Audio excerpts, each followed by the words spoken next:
நட்சத்திரின் கருப்பொருள் வறட்சி மற்றும் குழப்பம் மற்றும் கொந்தளிப்பு மூலம் புதுப்பித்தல். ஒரு கொந்தளிப்பு கொடுத்து புதுப்பித்தல். ஒரு எப்பவும் ஒரு எண்டு வந்துச்சுன்னா ஒரு எண்டு கொண்டு வந்து திரும்ப டாப் மேல போதில்ல.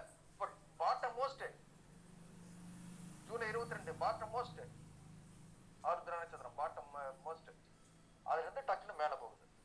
ஒரு குழப்பத்தை கொடுத்து ஒரு கொந்தளிப்பு கொடுத்து மூலம் கீழே கொண்டு வந்து திரும்ப புதுப்பித்தல்ல மேல நோக்கி போகுது. ஓகே, பல காலத்துக்கு முன்னாடி ஒரு வருஷத்துக்கு முன்னாடியே இருக்கும். நம்ம அல்லூர் ஐயா கேட்டிருந்தாரு, இந்த தட்சிணாயன உத்தராயணம் ஆடி மாசம் எல்லாம் முன்னாடியே வருதே, தட்சிணாயனம் இருக்குதுன்னு கேட்டிருந்தாரு. ஐயாக்கு அன்னைக்கு நான் இந்த விளக்கத்தை சொல்லியிருக்கேன். ஓகே, நம்ம ஒரு மாத கணக்கு நமக்கு தெரியணுங்கிறதுக்கு ஒரு கூடாகமாக ஒரு கணக்கு கொடுத்துருக்காங்க ஒழிய தை மாசம் 1ஆம் தேதி தட்சிண உத்தராயணம் ஆரம்பம் இல்லை, ஆடி மாசம் 1ஆம் தேதி தட்சிண ஆரம்பம் இல்லை. அதுக்கு இந்த விதிகள் மாறுகிறது. ஓகே, அதை அப்புறம் பண்ணி பார்ப்போம். அடுத்தது புனர்வசு.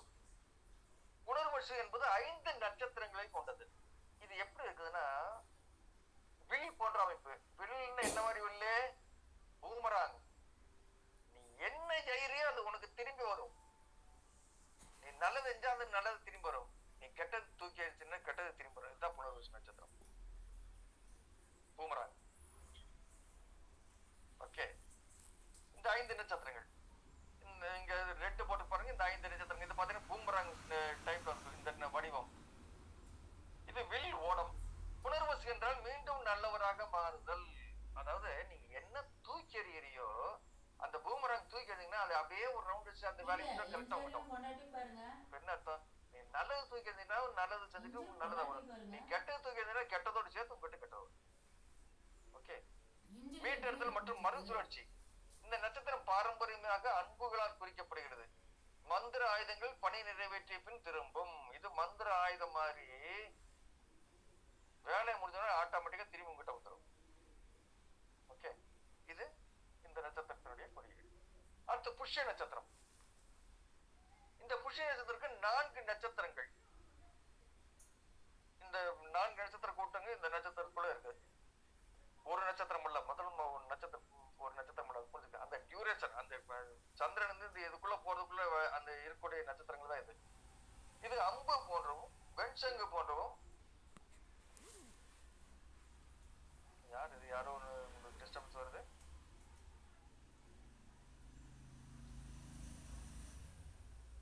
என்ன வருது சார்? ஏதோ Dhanalakshmi Swamy requesting remote control of your screen வருது. இல்ல பார்த்து. ஓகே, நான் டிக்ளைன் பண்ணிட்டேன். நீங்க கண்டினியூ. Okay okay okay. அப்போ இந்த புஷ்ய நட்சத்திரம் என்பது புஷ்டியா இருக்கிறதுக்கு நம்ம என்ன சொல்லுவோம்? ஊட்டச்சத்து, தாராள மனப்பான்மை மற்றும் இரக்கம்.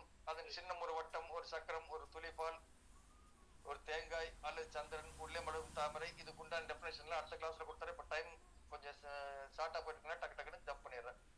அடுத்த கிளாஸ் நிச்சயமா இதுக்கு விளக்கம் கிடைக்கும். ஏன்னா முதல்ல எடுத்து வச்சுக்கிறேன், 100% கிடைக்கும். அடுத்து ஆஸ்லேஷ நட்சத்திரம். டாக்டர்ஸ் எல்லாம் பாத்தீங்கன்னா அவங்களுடைய சிம்பிளாக இப்படி போட்டுப்பாங்க. இது ஆஸ்லேஷ நட்சத்திரம், வேற ஒன்றும் கிடையாது. சரி, அது பின்னாடி வருவோம். இது 6 நட்சத்திரங்களுடைய ஒரு கூட்டமைப்பு. இது பாம்பு போன்றும் மோதிரம் போன்றும் தோற்றமளிக்கும். இந்த 6 நட்சத்திரம் கூட்டிங்கன்னா ஒரு பாம்பு போன்றும் மோதிரம் போன்றும் தோற்றமளிக்கும். இந்த கணக்கு வச்சுக்கோங்க. இது ஆசிரியர் என்ற சுருள், அழுத்தது என்று பொருள். சின்னம் 2 பாம்புகள் சமச்சீராக பிணைக்கப்பட்டது போட்டு குணப்படுத்தும் பணியாளர்களை நினைவுபடுத்துறது. டிஎன்ஏ மூலக்கூறு அப்படின்னு சொல்லுவாங்கல்ல. ஒரு மனிதனுடைய பரம்பரையத்தை கண்டுபிடிக்கிறதுக்கு டிஎன்ஏ யூஸ் பண்ணுவாங்க. அந்த டிஎன்ஏ மூலக்கூறு பாத்தீங்கன்னா அந்த ஆசிரியர் நட்சத்திரம் போட்டு இப்படி பின்ன பிணைஞ்சதா இருக்கும். இது சக்தி வாய்ந்த உள்ளுணர்வு மற்றும் திறன் கொடுக்கிறது. அதனாலதான் ஆசிரியர் நட்சத்திரத்துல பிறந்தவங்களுக்கு மிக சிறந்த ஒரு சக்தி வாய்ந்த உள்ளுணர்வு மற்றும் திறன் எல்லாம் இருக்கும் அப்படின்னு சொல்றது காரணமே தான். ஓகே, அடுத்து மகம். இது 5 நட்சத்திரங்களுடைய அமைப்பு கொண்டது. இதோட அமைப்பு பாத்தீங்கன்னா ஒரு கிரீடத்தை போலவும் ஒரு செங்கோலை போலவும் தோன்றும். அதே சமயத்துல ஒரு மனுஷன் எல்லா வேலையும் முடிஞ்சு படுத்திருக்கிற படுக்கையினுடைய அமைப்பு கொடுக்கும். இது சாதாரண எடுத்துட்டீங்கன்னா ஒரு கிரீடத்தை போன்ற அமைப்பு, ஒரு செங்கோல் போன்ற அமைப்பும் கொடுத்துட்டு கடைசியா ஒரு மனுஷன் அப்படியே மொத்தமா எடுத்தீங்கன்னா ஒரு மனுஷன் தாழ்ந்து படுத்துக்க மாதிரி தெரியும். அரசின் தொடக்கம் 3 புள்ளிகள் கொண்ட கிரீடம் மரியாதை. கிரீடம் வச்சாலே யார் கிரீடம் வைப்பாங்கன்னா அரசருக்கும் மரியாதைக்குரியவருக்கும் தான் வைப்பாங்க. மரியாதை, பெருமை, மகத்துவம் ஆகியவற்றின் கருப்பொருளாக சுருக்கமாக கூறுகிறது. கடமை மற்றும் பெருமை மரியாதையை குறிக்கிறது. ஓகே, அடுத்து பல்குனி, பூர்வ பல்குனி. இந்த நட்சத்திர வடிவம் 2 நட்சத்திரங்கள், கட்டில் கால் அல்லது செங்கோல், எப்படி வேணா எடுக்கலாம். இதனுடைய அமைப்பு இந்த மாதிரி இது கட்டில் காலை போன்றவும் இந்த 4 கால்கள் கட்டில் காலை போலும் செங்கோலை போலும் தோட்டம் அளிக்கிறது. அதனால இதோடைய அமைப்பு மொத்தமே கொடுத்துருக்காங்க. இதுலயே ஒரு சாய்ந்து படுத்த முதல்ல சொன்ன பாருங்க, அதே அமைப்பு தான் இங்க கொடுத்துருக்கு. ஓகே, இந்த பூர்வ பல்குனி ஒரு ஆறுதல் தரக்கூடியது. அது ஒரு மன நிம்மதியை கொடுக்கக்கூடியது, இன்பம் மற்றும் மகிழ்ச்சி. உலக சாதனையை தொடர்ந்து ஓய்வெடுக்கும் காலம். உலக சாதனை எல்லாம் பண்ணி முடிச்சுட்டு ஓய்வெடுக்கக்கூடிய காலம், அதாவது ரிலாக்ஸா. ஒருத்தர் ஈஸ்டார்ல சார்ஜ் படுக்கிறாருன்னா அவர் ஆஃப்டர் ரிட்டையர்மெண்ட் அவர் செய்ய வேண்டிய வேலையெல்லாம் கடமையெல்லாம் முடிச்சுட்டு வந்தா ஒருத்தர் ரிலாக்ஸா ஈஸ்டார்ல படுக்க முடியும். ஆடம்பர பிறகு சார்ந்தவரை போன்று ஒரு தோட்டத்தை கொடுக்கிறது. ஓகே, இதுக்குண்டான கடவுள்களும் இதனுடைய தாற்பயமும் பின்னாடி அடுத்த கிளாஸ்ல நம்ம பார்ப்போம். உத்தர பல்குனி, முதல்ல நட்சத்திரத்தை மட்டும் முடிச்சிடலாம். உத்தர பல்குனி இதே இந்த பூர்வ பல்குனியுடைய கண்டினியூஷன் தான். இதிலும் 2 நட்சத்திரங்கள். இதுவும் கட்டில் கால் போலவும் பலகை போலவும் தோற்றமளிக்கும். உத்தர பல்குனியும் ஆறுதலை குறிக்கும், சிற்றின்பத்திற்கு பொருளாக ஞானத்துக்கு முக்கியத்துவம் கொடுக்கிறது. இந்த உத்தர பல்குனி நட்சத்திரம் சாதாரண இந்த நட்சத்திரம் பிறந்தவர்களுக்கு சிற்றின்பத்திற்கு பதிலாக பேரின்பத்துக்கு உண்டான ஒரு தாட் தான் அதிகமா இருக்கும். ஞானத்திற்கு முக்கியத்துவம் கொடுக்கும். ஆடம்பரத்தின் போர்வை சூரியனை போல உயர்வடையும். அடுத்து ஹஸ்த நட்சத்திரம். இது கைகளை போன்ற அமைப்புடையது. அதனால பேர் ஹஸ்தம்னு பேர் வச்சாங்க. கைகளை போன்ற அமைப்பு. ஒவ்வொரு நட்சத்திரத்துக்கு பேர் வச்சது பின்னாடி எழுதியிருக்கிறேன் நான், அதை போட்டு நம்ம பின்னாடி பார்ப்போம். அடுத்து இது அபயகரம், சிப்பின் மேலோடு போன்று தோட்டம் அளிக்கும். இந்த ஹஸ்த நட்சத்திரத்தில் பிறந்தவர்கள் கைவினை வேலை செய்வது மிக சிறப்பானவர்களாக இருப்பார்கள். இப்ப நட்சத்திர சாயில் அங்க வருதா, யாரும் நல்லா டிராயிங் போடுறாங்க, யாரும் நல்லா ஒயர் பண்றாங்க, யாரும் நல்லா ஸ்வெட்டர் பண்றாங்க, யாரும் நல்லா கை வேலை போட்டு நல்லா செய்யறாங்கன்னா அவங்க ஹஸ்த நட்சத்திரத்துக்கு அவங்க சம்மந்தம் இருக்கும். அவருடைய 6ஆம் அதிபதி ஹஸ்தத்தில் இருப்பாரு, அல்லது லக்னாதிபதி ஹஸ்தத்தில் இருப்பாரு, அல்லது சந்திரனே ஹஸ்தத்தில் இருக்கும். இந்த ஹஸ்தத்தில் தொடர்பு இருக்கிறவங்க எல்லாம் பாத்தீங்கன்னா நிச்சயமாக கைவினை கலைஞர்களாக இருப்பார்கள். அப்ப நட்சத்திரத்தோட தொடர்பு வந்துடும். ஓகே, அடுத்தது சித்திரை. இதுவும் ஒரே ஒரு நட்சத்திரம் தான், ஒற்றை நட்சத்திரம். இந்த ஒற்றை நட்சத்திரத்துல அது ஒற்றை நட்சத்திரமா இருப்பது வெண்முத்து போன்றது. இந்த ஒற்றை நட்சத்திரத்தில் சூரியன் இருக்கும் பூமி இருக்கும் காலம் தான் நேர் ஆப்போசிட்டா சூரியன் கரெக்டா அஸ்வினி 1 நுழைவார். சித்திரை அது அப்புறம் வரும் பின்னாடி. அப்ப சித்ரா என்றால் பிரகாசமானது. ஒற்றை நட்சத்திரம் பிரகாசமானது, இந்த புத்திசாலி என்ற பொருள். ஒரு நகையை போல குறிக்கப்படுகிறது. ஏன்னா வைரத்தை போல மின்னக்கூடியது சித்திரை. அது நல்ல பிரகாசமாக மின்னக்கூடியது. ஒரு கலைஞனின் இயல்பு புதிய வடிவங்கள், யோசனைகள் மற்றும் மாயையை கற்பனை செய்து வடிவமைத்தல். இதெல்லாமே சித்திரைக்கு உண்டான குணாதிசயங்களாக சொல்லப்படுகிறது. இந்த குணாதிசயங்களை பற்றி எதுக்காக இந்த குணாதிசயம் கொடுத்தாங்கிறதுக்கும் காரணம் இருக்கு, அது பின்னாடி பார்ப்போம். சுவாதி, இந்த நட்சத்திரம் ஒரு அருங்கோண ஒற்றை நட்சத்திரம். அதாவது 6 டைப்ல டைமென்ஷன் பட்ட ஒரு அருங்கோண ஒற்றை நட்சத்திரம். இதோட மொத்த அமைப்பு பாத்தீங்கன்னா ஒரு தளிரை ஒரு கோல் தடியால் அடிப்பது போலவும் ஒரு கோலால் வெட்டுவதை போலவும் ஒரு தோற்றம் அளிக்கும். இந்த மொத்த அமைப்பு இது இந்த கிராஸ்.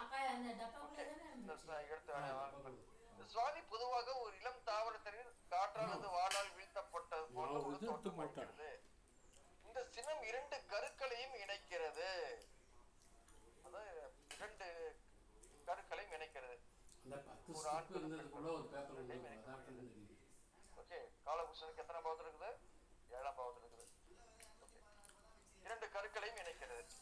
நேர்கோட்டை வெட்டும் வளைந்த கோடு மற்றும் மாறுபட்ட சக்தியின் சமநிலையை குறிக்கிறது.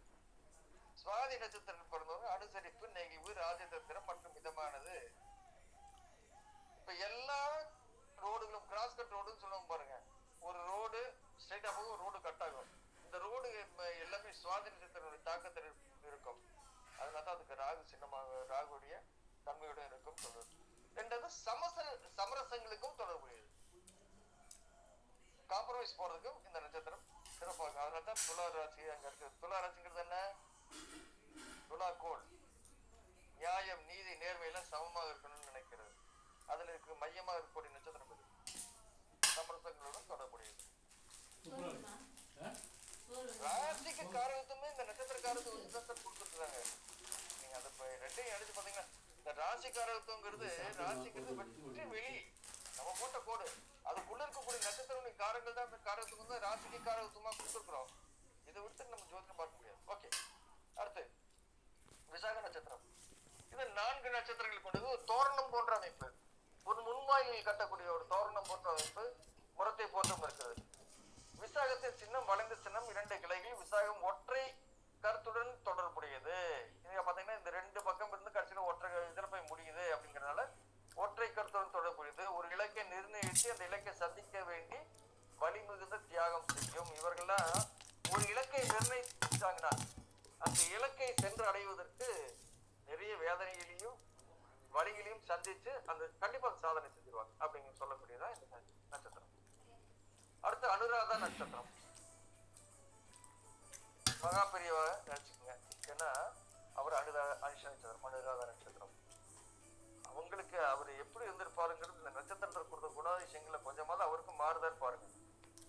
இந்த அனுராதா நட்சத்திரம் 6 நட்சத்திரங்கள் கொண்டது. இந்த இந்த இந்த இது அப்படிதான் எப்படி பாத்துங்க. இந்த ஸ்ட்ரெயிட் லைன் இப்படி வருது. இதோடைய மாமி பாத்தீங்கன்னா இந்த மாதிரி கோடு கூட இப்படி கொடுத்துருப்பாங்க, எழுதி இருக்கிற மாதிரி. இது மொத்த அமைப்பு எடுத்துட்டீங்கன்னா இது கொடை காம்பாகவும் இது கொடையாகவும் எடுத்துக்கலாம். இது 6 நட்சத்திரங்கள் தாமரை கொடை வடிவத்தை ஒத்து இருக்குது. இது அடுத்த விசாகத்திற்கு பிறகு அடுத்து வெற்றி. விசாகங்கிறது தியாகம் செய்கிறோம். இந்த அடுத்தங்கிறது அடுத்து வெற்றி கொடுக்கக்கூடிய நட்சத்திரம். அதன் சின்னம் ஒரு தண்டு. மகா பெரியவா தண்டம் இல்லாம வெளியே வந்ததே கிடையாது. அந்த தண்டத்தின் முடிவுல பாத்தீங்கன்னா இந்த மாதிரி துணியை கட்டியிருப்பாரு. மேல இருக்கு பாருங்க, அந்த அருமாதிரி ஒரு காவி துணி. அதோட தான் தண்டத்தோட தான் வெளியே வருவார்.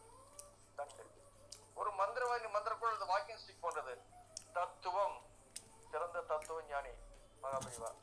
ஜோதிடம் அவருக்கு தெரியாத ஜோதிடம் கிடையாது.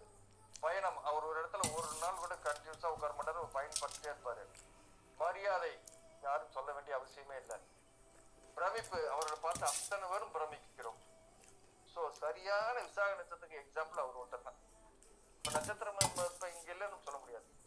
மற்றும் பரந்த பார்வை அவருக்கு இல்லாத ஒரு தீர்க்க தரிசனம் யாருக்கும் கிடையாது. ஆகவே இந்த நட்சத்திரம் தொடர்புடையவை. ஓகே, அடுத்து ஜேஷ்டா. இந்த நட்சத்திரம் 9 நட்சத்திரங்கள். ஒரு ஈட்டி போலவும் தண்டம் போலவும் மொத்த வடிவத்தை எடுத்தா ஒரு ஈட்டி போலவும் தண்டம் போலவும் இருக்கும். இந்த ஜேஷ்டா நடி கேட்டை நட்சத்திரம் அர்த்தம். இப்ப 3ஆம் நட்சத்திரம் வருவோம். 3ஆம் நட்சத்திரம் என்ன சொல்றோம்? உலகத்தின் முதல் நட்சத்திரமாக சொல்கிறோம். அந்த முதல் நட்சத்திரத்துக்கு முன்னாடி இருக்கக்கூடிய நட்சத்திரம் முந்தைய நட்சத்திரம் ஜேஷ்டா, மூத்தவராக கொள்ளப்படுகிறது. ஓகே, ஜேஷ்டா என்றால் மூத்தவர். ஒரு வட்டத்தாயத்து அல்லது காதணியால் குறிக்கப்படுகிறது. இது அதிகாரத்தை குறிக்கிறது. மூத்த மற்றும் நிபுணத்துவத்தை சுட்டி காட்டுகிறது. 3 வரிகள் கடந்த காலம், நிகழ்காலம் மற்றும் எதிர்காலம் இந்த சின்னத்தின் உள் மற்றும் வெளிவட்டங்களை இணைக்கிறது. ஓகே, அடுத்து மூலம். மூலம் அப்படிங்கறத நான் முதலே சொல்லிட்டேன். பூமி மேல போய் உட்கார்ந்துட்டு பாக்கி எல்லாமே கீழே நட்சத்திரம். அப்ப கீழே இருப்பதில் பூமிக்கு கீழே இருப்பதெல்லாம் வேர்கள் தானே. மூலம்னாலே வேறு தானே. இந்த பூமி டாப்ல இருக்கு, top most. December 22 top most. அது கீழே எல்லாமே வேர்கள் தானே. வேர் அல்லது மையம் என்று பொருள். இந்த மொத்த கூட்டத்தை எடுத்து பாத்தீங்கன்னா சிங்கத்தின் வாழ் போனும் நாதசுரம் போன்றும் தோற்றமளிக்கும். ஓகே, இந்த நட்சத்திரம் சூரிய மண்டலத்தின் மைய நட்சத்திரமாகும். டாப் மோஸ்ட் போயிடும் மைய நட்சத்திரம். சின்ன கொத்தான வேர்கள். இந்த வேர்களை அத்தியாவசியமாற்றி தேட தூண்டுதல் மற்றும் மருந்துகள் செய்யும் நடைமுறையும் கற்றுத்தருகிறது இந்த நட்சத்திரம்.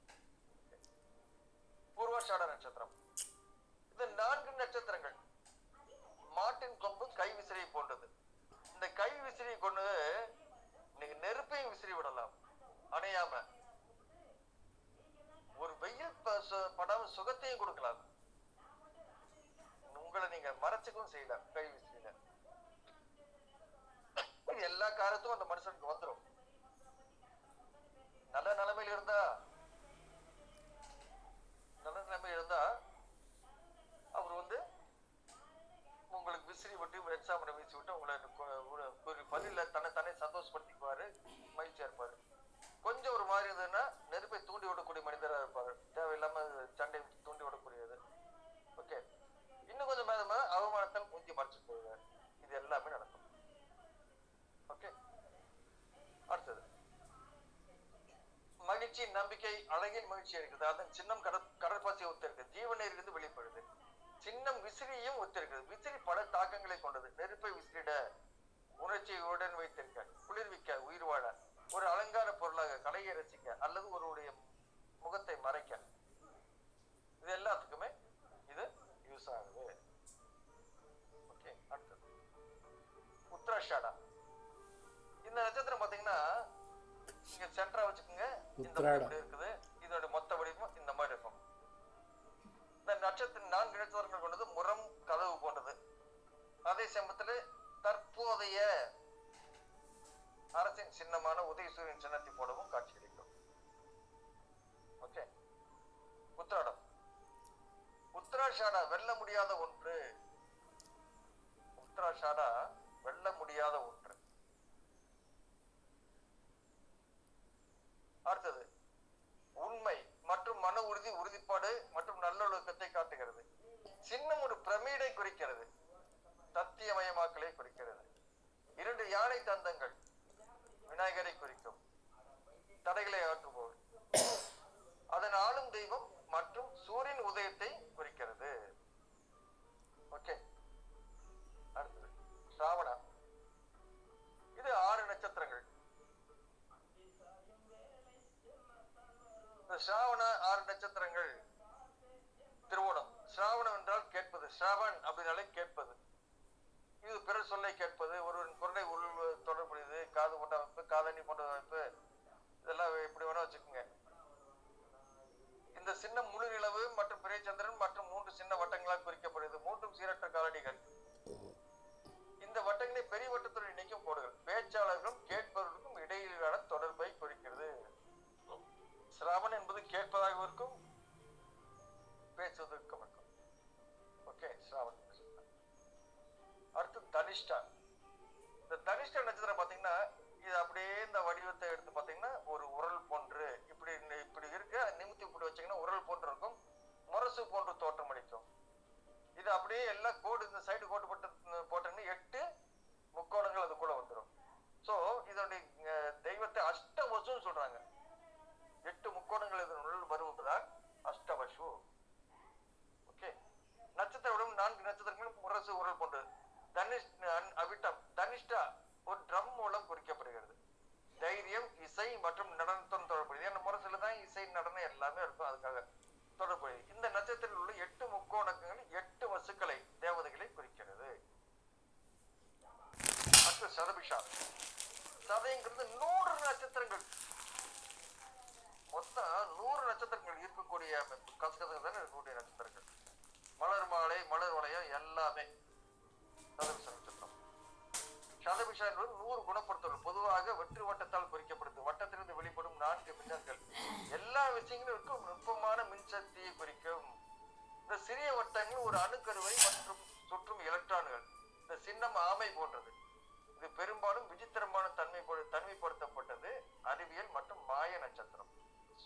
சதபிஷ நட்சத்திரம் பாத்தீங்கன்னா ஒரு பெக்யூலர் கேரக்டர் இருப்பாங்க. ஏன்னா 100 நட்சத்திரங்கள் சம்பந்தப்பட்டது. அடுத்தது புரட்டாதி. நட்சத்திர வடிவம் 4 நட்சத்திரங்கள். இதுவும் கட்டில் காலை போன்றிருக்கும், பெரிய வாழை போன்று இருக்கும். இந்த புரட்டாதிங்கிறது 2 முகங்களை கொண்டது. இந்த சென்ட்ராதி வச்சுட்டீங்கன்னா இந்த பக்கம் ஒரு முகமும் இந்த பக்கம் ஒரு முகம் போன்று இருக்கும். இதோட தேவதை 2 முகம் கொண்ட தேவதை. ஆனால் ஒற்றை காலுடைய ஆடு அப்படின்னு சொல்லுவாங்க. இங்க பாத்தீங்கன்னா அஜாங்கிறது ஆடு. ஏகபாதா, அஜா ஏகபாதா தெய்வத்தின் பேரு. அஜா ஏகபாதா ஒற்றை காலுடைய ஆடு, ஆனா 2 முகங்கள். ஓகே,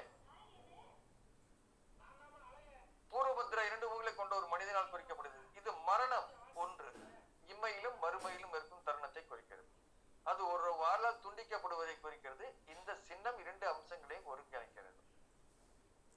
ஓகே, நான் அப்படியே கணக்கு வச்சுட்டு வந்தீங்கன்னா அவிட்டத்துக்கு அப்புறம் பாத்தீங்கன்னா மரணத்தோட சம்மந்தப்படும். இது தனிஷ்டா பஞ்சமின்னு சொல்லக்கூடிய அவிட்டம், சதயம், புரட்டாதி, உத்திரட்டாதி, ரேவதி இந்த 5 நட்சத்திரம் தனிஷ்டா பஞ்சமி சம்பந்தப்படுவது. ஆகாய தத்துவத்தை குறிக்கும் நட்சத்திரங்கள் இது. ஸோ இதுல இறந்தவர்களுக்கு தான் அடைப்பு, 6 மாத அடைப்புன்னு சொல்லுவாங்க. இது எல்லாமே மரணத்தோடு சேர்ந்து வரும். அடுத்து உத்திரட்டாதி, இது 4 நட்சத்திரங்கள் அமைப்பு கொண்டது. சிறு வாழ் போலவும் தூண்டில் போலவும். இப்ப தூண்டில் அப்படின்னா ஒரு சின்ன ஒரு கான்செப்ட் நீங்க புரிஞ்சுக்க. இந்த உத்திரட்டாதியை பொறுத்தவங்க மிக பொறுமைசாலியா இருப்பாங்க. ஏன்னா தூண்டில் அமைப்பு, ஒருத்தர் தூண்டில் போட்டாங்கன்னா தூண்டில மீன் மாட்டுற வரைக்கும் பொறுமையா இருப்பாங்க. தூண்டில மீன் மாட்டிச்சுன்னா எடுப்பாங்க. ஸோ இந்த உத்திரட்டாதி இது மற்றும் ஒரு மரணத்துடன் தொடர்புடைய நட்சத்திரம். தனிஷ்டா பஞ்சமிக்குள்ள இதுவும் வந்துடும். மரணத்துடன் தொடர்புடைய நட்சத்திரம். இதில் உள்ளுணர்வு ஆழமாகிறது. இது ஆழமான மயக்கத்துடன் தொடர்புடையது. மற்றும் உயிர் உலகம், உயிர் சக்தி, இதன் தெய்வம் அகில் புதன்யா, ஆழங்களின் பாம்பு. இங்கே ஒரு பாம்பு கோடாக செங்குத்து அச்சில் ஏறுவதாக சித்தரிக்கப்பட்டுள்ளது இந்த இதுல. ஓகே, கடைசியாக ரேவதி, 32 நட்சத்திரங்களின் கூட்டம். ரேவதின்னு சொன்னாலே வெல்த் அர்த்தம், செல்வம் என்று அர்த்தம். மீன், ஓடம், ஓட அமைப்பு. இது 2 சேர்த்தா மீன், தனியா பாத்தீங்கன்னா ஓடம், ஓட்டம் போட்ட அமைப்பு. ரேவதி என்றால் செல்வம், கடந்து செல்வது. இதன் முந்தைய 26 நட்சத்திரத்தின் மர்மங்களையும் இது ஒருங்கிணைத்து உறிஞ்சுகிறது அப்படின்னு சொல்லுவாங்க. இந்த சின்னத்தில் 2 மீன்கள் உள்ளன. இது மரணத்துக்கு பின்பு ஆன்மாவின் பயணத்தை குறிக்கிறது. கடைசி மரணத்துக்கு பின்பு ஆன்மாவின் பயணத்தை குறிக்கிறது. அதனால தனிஷ்டா பஞ்சமிக்கு இந்த 5 நட்சத்திரங்களை கொண்டு வந்திருப்பாங்க. Time 12 sir. கொஸ்டின் விட்டுலாமா? ஏன்னா இதுக்கு நான் ஒரு அடுத்த ஸ்லைடு முடிச்சுட்டு வந்துடுறேன். இதுக்கப்புறம் பாத்தீங்கன்னா ஒவ்வொரு கிரகத்துக்கும் இதை எடுத்து வச்சுக்கிறான்னு இப்ப இதெல்லாம் பார்க்க முடியாது. அதை நான் பின்னாடி பார்ப்போம். அதனால தான் பின்னாடி பார்க்கணும்னு சொல்லிட்டேன் நான். இப்ப இதோட முடிச்சுக்கலாம். இன்னொரு 5-10 மினிட்ஸ் எடுத்துக்கலாம். ஓகே, அஸ்வினி. ஏன்னா நிறைய பேர் கொஸ்டின் கேட்கறதுக்கு ரெடியா கை தூக்கிட்டு இருக்காங்க. அதனால தான் டக்குன்னு நிறுத்தலாம். ஓகே, இதோட நிறுத்திக்கலாம். இப்ப ஒவ்வொரு கிரகத்துக்கு பேரு, அந்த நட்சத்திரத்துக்கு பேர் கொடுத்தாங்கன்னு எப்படி கொடுத்தாங்கன்னு இதுதான் காரணம். இப்ப மேஷம்னு எப்படி பேர் எடுத்தாங்க? அஸ்வினி நட்சத்திரம், பரணி நட்சத்திரம், கிருத்திகை 1 எல்லாம் சேர்ந்து ஒரு ஆடு போன்ற அமைப்பு இருக்கிறனால மேஷ நட்சத்திரம் கொடுத்தாங்க. அந்த வடிவத்தை வச்சுதான், அந்த நட்சத்திர வடிவத்தை வச்சுதான் ராசிக்கே பேருக்கு சார். அந்த நட்சத்திர வடிவம் இல்லாம எதுவுமே பண்ண முடியாதுங்க. நம்ம நட்சத்திரம் இல்லைன்னு சொல்றது வந்து ஒரு உடன்பாடு இல்லை. ஓகே, அஸ்வினி குதிரை தலை அமைப்பு உள்ள அஸ்வினி. பரணி தாங்கி பிடிப்பதால் பரணி. வெட்டுவதால் கிருத்திகை. கிருத்திகைனால் வெட்டுவதுன்னு அர்த்தம். சிவப்பா இருப்பது ரோகிணி. மான்தலை மிருகசீசம். திருவாதிரை ஈரமானது, கண்ணீர் போன்றிருப்பதனால் திருவாதிரை ஈரமானது. புனர்பூசம் திரும்ப கிடைத்த ஒளி. பூசம் பலம் பெருக்குவது, ஆயில்யம் தழுவிக் கொள்வது. மகம் மகத்தானது, பூரம் பாராட்டத்தானது, உத்தரம் சிறப்பானது, ஹஸ்தம் கை, சித்திரை ஒளி வீசுவது, சுவாதி சுதந்திரமானது, விசாகம் பிளவுபட்டது, அனுசம் வெற்றி பெறுவது, கேட்டை மூத்தது, மூலம் வேறு, ஊரடம் முந்தைய வெற்றி, உத்திராடம் பிந்தைய வெற்றி, திருவோணம் படிப்பறி உடையது, காது கேட்கும் தன்மையுடையது, அவிட்டம் பணக்காரன், சதயம் 100 மருத்துவர்கள், புரட்டாதி முன்மங்கள பாதம், உத்திரட்டாதி பின்மங்கள பாதம், ரேவதி செல்வம் மிகுந்தது. நட்சத்திரங்களுக்கு பேர் கொடுத்தது இந்த வடிவங்களும் இதனுடைய தன்மையிலும் வச்சுதான் நட்சத்திரத்துக்கே பேர் கொடுத்தாங்க. இந்த நட்சத்திரங்களிலும் சேர்த்துதான் இந்த ராசிக்கே பேர் கொடுத்தாங்க. மேஷம்னா என்ன, அது ஏன் ஆடு போல இருக்குது, ரிஷபம்னா ஏன் மாடு போல இருக்குங்கிறது எல்லாமே இந்த நட்சத்திரங்களுக்கும் அதனுடைய வடிவங்களையும் வச்சுதான் மேஷம், ரிஷபம், சிம்மம் எல்லாமே ராசி மண்டலமே அதில் தான் உருவாச்சு. பேசிக்க நட்சத்திரம். ஓகே, இதோட இந்த செஷனை முடிச்சுக்கிறேன், இந்த கிளாஸ் முடிச்சுக்கிறேன்.